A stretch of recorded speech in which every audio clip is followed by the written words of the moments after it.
My name is Roger Valencia.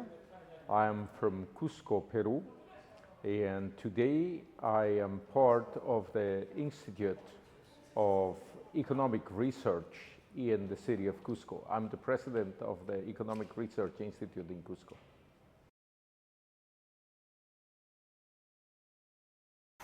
I believe that climate change, of course, affects everybody, especially people who live in the mountains. In the Andes, about 40 million people live today, and all of us get affected by drought, all of us get affected by sudden floods, by the major loss of glaciers in the Andean mountains. But this is not happening only in the Andes, this is happening in the Himalayas, this is happening in the Alps, it's happening in every single mountain range.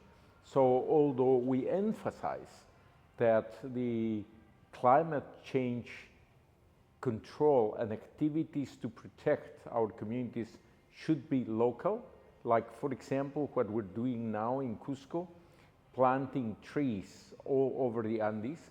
6 million trees were planted in 2023 by different associations in the mountains of Cusco. At the same time that you are acting locally, you have to emphasize that you need institutions to carry this work not only at a local level, but at a regional and at a global level. Why do you need institutions? We have a saying in Peru: if you want to build a cathedral, you know that you're not going to see it because it takes over 100 years to build a cathedral. So at the same time that you put the cornerstone, you build the institution, because it is the institution that is going to carry the job for the next generations.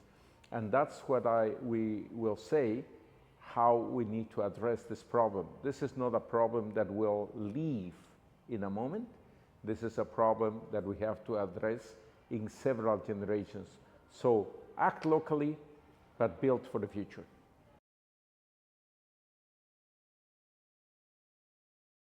Depending where you are in the world, mountain tourism is in some places new, but in some places it has over 100 years tradition. For example, in the Alps, 19th century, people used to come from England to do climbing in Switzerland and in southern France. So it really depends where you are, but we have to learn from other experiences, from experiences elsewhere, on how to manage mountain destinations. Nepal has had over 50 years of mountain tourism.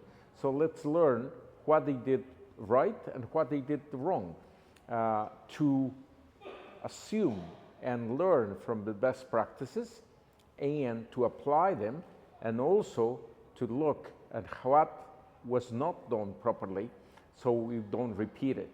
For a new destination like the Andes in South America, mountain tourism is fairly new, and there is a whole generation of young people who want to experience, urban young people who want to experience what their parents did when they lived in the mountains, when they lived in the countryside.